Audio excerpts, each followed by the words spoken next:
Dako naman tayo sa Senado, botohan sa impeachment hiniling na ipagpaliban. I-detay mo ang balitang yan, RH28, Raymond Agpaas. Raymond.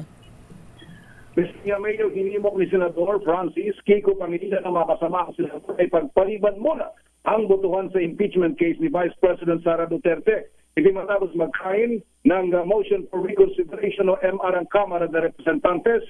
Ayon kay Pangilinan, hindi pa pinal ang desisyon hanggat hindi nare-resolba ang MR.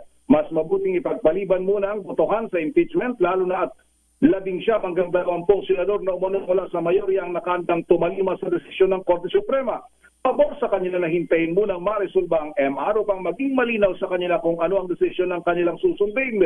Napagkasundo ang pagbotohan sa Senate plenary ang impeachment case ni VP Sara sa August 6. Naunang inihayag ni Senate Pro Tempore Jingo Estrada na may 11 hanggang 20 senador na ang nagsabing dapat lamang sundin ang desisyon ng Korte Suprema na nagdeklarang unconstitutional ang articles of impeachment laban sa pangalawang Pangulo.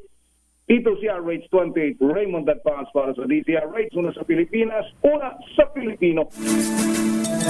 Maraming salamat Raymond mula sa Senado.